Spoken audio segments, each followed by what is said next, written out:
इस IPL auction के लिए भाई मैं जितना एक्साइटेड हूं, आई डोंट रिमेंबर कि आईपीएल के किसी भी ऑक्शन के लिए मैं इतना ज्यादा एक्साइटेड कभी रहा हूंगा। और उसकी वजह है, देखो वजह यह है कि 2008-9 का जो आईपीएल का ऑक्शन था वो तो मुझे बिल्कुल भी याद नहीं है। 2008 में तो समझ ही में नहीं आ रहा था कि ये चल क्या रहा है, कोई किसी टीम में जा रहा है, कोई किसी टीम में जा रहा है। 2011 ऑनवर्ड्स मुझे आईपीएल के ऑक्शन याद है, जहां पर गौतम गंभीर का सबसे पहला नाम आया था 2011 के ऑक्शन में। और वहां पर जब 11 करोड़ में केकेआर ने उनको खरीदा था, इतनी बड़ी हेडलाइन थी, मतलब ये इतना अनएक्सपेक्टेड मूव था और इतनी बड़ी रकम उस टाइम ये थी कि हर तरफ, ना सिर्फ इंडिया में, ना सिर्फ भारत में, पूरे क्रिकेटिंग वर्ल्ड में जबरदस्त इसका बवाल मचा था, खूब ढेर सारा हल्ला हुआ था। उसके बाद आप जानते ही हो धीरे धीरे रकम बढ़ती चली गई है। अब तो मिचेल स्टार्क 24-25 करोड़ का बिक रहा है। लेकिन ऐसा क्या है जो इस ऑक्शन को बहुत ज्यादा खास बनाता है? देखो इस ऑक्शन में ना पॉसिबली इंडियन हिस्ट्री के सबसे बड़े बड़े प्लेयरों में से कई बड़े बड़े प्लेयर एक बार फिर से आपको ऑक्शन में दिखाई दे सकते हैं। 2022 का ऑक्शन याद करो, मेगा वाला, उसमें क्या हुआ था?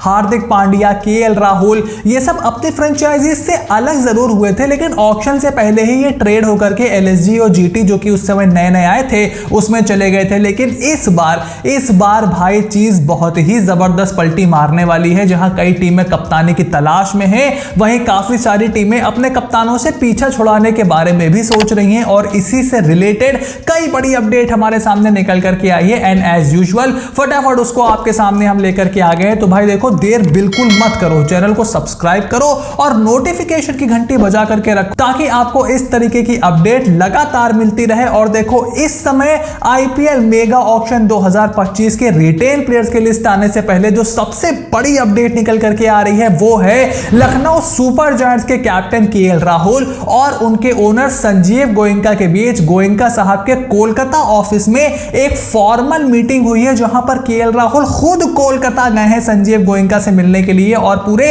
1 घंटे ये मीटिंग चली और इस मीटिंग का मेन मोटिव था टीम की रिटेंशन और खुद केएल राहुल के रिटेंशन को डिस्कस करना।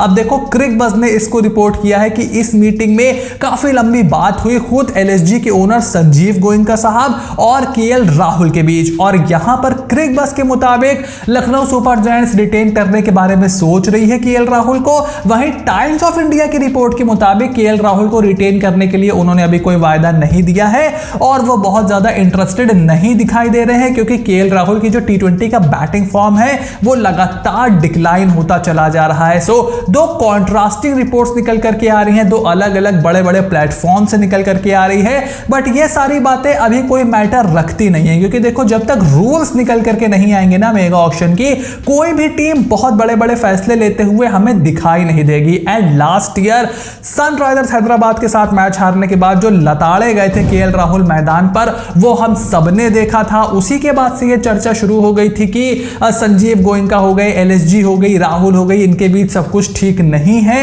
केएल राहुल की कैप्टेंसी से वो खुश नहीं है। केएल राहुल जिस तरीके का दखल है उनका, जो सब कुछ हुआ मैदान पे, उससे वो खुश नहीं है। बीच में आरसीबी ने भी एंट्री मारी कि भाई हम मेगा ऑक्शन में आपको टारगेट करेंगे, अगर आप मेगा ऑक्शन में आओगे तो बहुत सारी चीजें हो रही हैं। बट देखो जब तक रूल नहीं आ जाता कोई चीज आप कमिट नहीं कर सकते और किसी चीज पे कमेंट नहीं कर सकते। मेरा पर्सनल ओपिनियन ये है कि लखनऊ सुपर जायंट्स को केएल राहुल से अलग हो जाना चाहिए। 3 साल वो रहे ना, देखो बैटिंग में कोई धार दिख रही है, ना टीम की ब्रांड बन रही है, ना टीम के मैचेस इंटरेस्टिंग हो रहे हैं। मतलब कोई भी लखनऊ का मैच देखने के लिए एक्साइटेड मुझे नहीं दिखाई देता है। वो भी तब जब लखनऊ सुपर जायंट्स की जो टीम है वो एक बहुत ही बैलेंस, बहुत ही बैटिंग और बॉलिंग डेप्थ वाली और प्रोफेशनल टीम है, जहां पर टी20 के सुपरस्टार्स रहे। So I will not be surprise कि केएल राहुल से एलएसजी अलग होने का फैसला लेती है। एंड अगर सूर्य कुमार यादव, रोहित शर्मा, इवन जसप्रीत बुमराह जैसे कैप्टेंसी ऑप्शंस आते हैं मेगा ऑक्शन में, तो केएल राहुल से अलग होना ही लखनऊ सुपर जायंट्स के लिए बेटर रहेगा। और यही फिलहाल क्रिकबज़ ने भी रिपोर्ट किया है, यही टाइम्स ऑफ इंडिया ने भी रिपोर्ट किया है। अब देखना है कि आगे क्या होता है। और जब से सूर्य कुमार यादव को कोलकाता नाइट राइडर्स से कैप्टेंसी मिलने का ऑफर वाली न्यूज जब से निकल करके आई है, तब से तो भाई तगड़ा बवाल मचा हुआ है। कोलकाता नाइट राइडर्स के फैंस ये समझ नहीं पा रहे हैं कि श्रेयस अय्यर, जिसके अंडर आप अभी आईपीएल जीते हो इतने लंबे समय के बाद, क्या उसको आप रिटेन नहीं करोगे? क्या उसकी जगह आप स्काई को कैप्टेंसी दे दोगे जस्ट बिकॉज वो एक बड़े सुपरस्टार है एंड इंडिया के कैप्टन है? तो देखो श्रेयस अय्यर का जो फ्यूचर है वो अभी अभी मजेदार में फंसा हुआ है। एंड जैसे कि मैंने अभी थोड़ी देर पहले आपको बताया कि जब तक रूल्स नहीं आ जाते तब तक फ्रेंचाइजी डिसाइड नहीं कर सकते कि किसको रिटेन करना है और किसको रिलीज करना है। बिकॉज देखो, आपको टीम के बड़े प्लेयरों को पहले प्रायोरिटी देनी होगी रिटेंशन में, और यही कोलकाता नाइट राइडर्स करने का भी प्लान बना रही है। इसीलिए श्रेयस अय्यर के फ्यूचर से रिलेटेड इस समय कुछ भी कॉन्क्रीट उनके पास नहीं है। अब उनके पास नहीं है तो हमारे पास भला कैसे हो सकता है? तो श्रेयस अय्यर, क्योंकि वो T20 के इतने बड़े कोई रॉक स्टार सुपरस्टार बल्लेबाज नहीं है, मे बी इसीलिए थोड़ा सा यहां पर पीछे हट रही है कोलकाता नाइट राइडर्स। अब देखो, कैप्टेंसी क्या उनकी जाएगी अगर मान लो वो रिटेन नहीं होते हैं, तो क्या वो मेगा ऑक्शन में उनके पीछे दोबारा जाएगी KKR? क्या उनके लिए RTM का इस्तेमाल करेगी? क्योंकि भाई आप 15, 16, 18 करोड़ अगर किसी को देकर के रिटेन करते हो, उसके बाद आप ऑक्शन में किसी और पर भी उतना पैसा खर्च कर देते हो, तो फिर आपका बजट बहुत ज्यादा स्प्रेड आउट हो जाएगा। श्रेयस अय्यर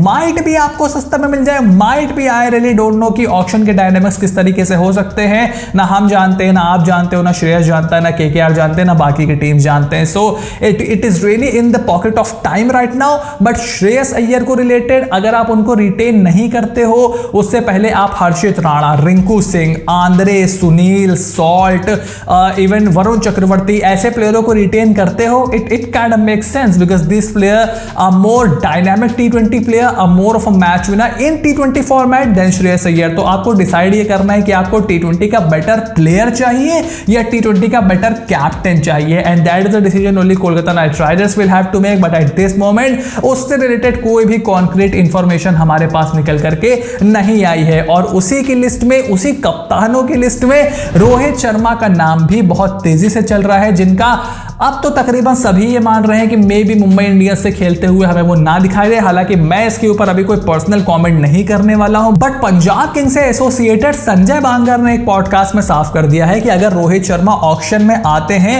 तो वो लंबी बोली लगाने वाले हैं, पर्स उनके पीछे पानी की तरह फ्रेंचाइजीज अपना पर्स खाली करने वाली हैं। और अगर PBKS के पास पर्स बचा रहता है, मतलब जिस समय उनका नाम आता है, अगर वो आएगा तो भाई मार्की प्लेयर में पहले ही नाम आएगा, सो पर्स आपके पास रहेगा ही रहेगा। बट बांगर ने बोला कि देखो पर्स कितना रहता है, हमारी रिक्वायरमेंट क्या रहती है, अगर ये सब सेट हो गया तो हम तो जाएंगे आपके पीछे, यानी कि रोहित शर्मा के पीछे। एंड बनता भी है। देखो, पंजाब किंग्स की ब्रांड एकदम पानी में चली गई है। पंजाब किंग्स ट्रॉफी तो छोड़ो, अब तो आपके प्लेऑफ में भी कब क्वालिफाई किया था किसी को याद भी नहीं है। डायनासोर के जमाने में वो प्लेऑफ में क्वालिफाई किए होंगे।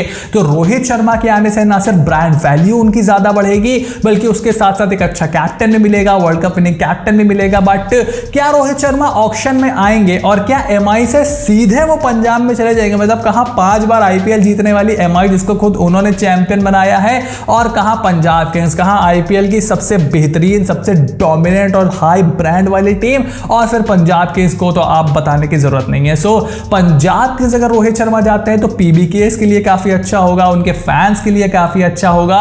बट ऑक्शन में उसके लिए रोहित शर्मा को आना पड़ेगा। क्या वो ऑक्शन में आएंगे? ना संजय बांगर ने इसके ऊपर बहुत ज्यादा कमेंट किया। उन्होंने कहा अगर आते हैं तो फ्रेंचाइजीज जाएंगे उनके पीछे, which is understood। Rohit Sharma the batsman से ज्यादा Rohit Sharma the captain and Rohit Sharma the brand के पीछे जाने वाली है फ्रेंचाइजीज अगर वो ऑक्शन में आएंगे। So that will be really interesting, really cool to watch. I want to see it happen. Will it happen? Will it not happen? I really have no idea. I can not comment on it, but I really want to see Rohit Sharma कुछ बड़े Indian player auction में आए। एक बार आओ यार, अपना career खत्म करने से पहले एक बार आओ। अगला नाम जैसे आएगा, जैसे वो बाल्टी में से निकाल के देंगे, थैले में से next name player 45 Rohit Sharma, भाई जो सीन क्रिएट होगी ना, जो सीन उस समय क्रिएट होगी, that will be absolutely next level. It will be wonderful to watch, super entertaining. So I would like to see Rohit Sharma in the auction. क्या वो आते हैं, क्या वो नहीं, ओनली टाइम विल टेल। और उसके बाद एक मजेदार अपडेट निकल करके आई है दिल्ली कैपिटल से रिलेटेड, जहां पर युवराज सिंह को उन्होंने अप्रोच किया है to join their coaching staff. और ऐसा स्पोर्ट स्टार ने रिपोर्ट किया है। स्पोर्ट स्टार ने बोला है कि भाई देखो, हमें यह पता चला है कि युवराज सिंह को अप्रोच किया गया है कोचिंग सेटअप में आने के लिए, क्योंकि देखो पहले शेन वॉटसन हुआ करते थे, अजीत अगरकर हुआ करते थे, रिकी पॉन्टिंग हुआ करते थे, अब वो सब चले गए हैं। अब वहां पर सिर्फ सौरव गांगुली बचे हैं, जो कि अलग अलग जगह ट्रैवल करते हैं, कैंप्स लगाते हैं, प्लेयर्स निकालते हैं, खोजते हैं, स्काउट करते हैं। बहुत सारी जिम्मेदारी उनके ऊपर है। युवराज सिंह को दिल्ली कैपिटल्स में पहले वो खेल भी चुके हैं, ऋषभ पंत भी वहां पर है, उनसे काफी रैपो भी यूवी शेयर करते हैं। बट गुजरात टाइटंस का फिर क्या होगा? वेल, गुजरात टाइटंस से अभी कोई ऐसी ऑफिशियल न्यूज तो निकल करके आई नहीं है। पहली थी कि गिल साहब के साथ शायद आ जाए युवराज सिंह गुजरात टाइटंस में, बट नेहरा साहब ने भी अब शायद वहां रुकने का मन बना लिया है, ऐसा भी हो सकता है। In that case Yuvraj Singh join कर सकते हैं दिल्ली कैपिटल्स को। बट गुड टू सी कि मल्टीपल फ्रेंचाइजीज इंटरेस्टेड हैं युवराज सिंह में। जो भी इस चैनल को रेगुलर फॉलो करता है उसको ऐसी मजेदार बॉल नॉलेज, क्रिकेट नॉलेज हम बहुत पहले दे चुके हैं that Yuvraj Singh will make a fantastic T20 coach, और वो ऑलरेडी काफी सारे यंगस्टर्स को ग्रूम कर चुके हैं। सो रियली हैप्पी टू सी कि फ्रेंचाइजीज उनके पीछे जा रही हैं, उनको कोचिंग सेटअप में इंक्लूड करने की बात हो रही है। अब वो किस तरफ जाएंगे ये देखना बहुत ही इंटरेस्टिंग होगा। उसके अलावा संजू सैमसन से रिलेटेड भी न्यूज निकल करके आई है, लेकिन हम उसके ऊपर भाई कमेंट नहीं करेंगे। एक वीडियो में हमने ऑलरेडी प्रेडिक्शन करके रखी है संजू सैमसन से रिलेटेड, आपने वो नहीं देखी तो जाकर के देख लो। और उसके बाद भविष्य में क्या होगा, जो लोग कमेंट बॉक्स में बहुत ज्यादा गर्मी दिखा रहे हैं उनको भविष्य में सब पता चलने वाला है। They will get every answer in the future, so you have to stay tuned. Channel को सब्सक्राइब करो, नोटिफिकेशन की घंटी बजा करके रखो ताकि इस तरह की कोई भी अपडेट आपसे मिस ना हो। And I will see you soon in the next video.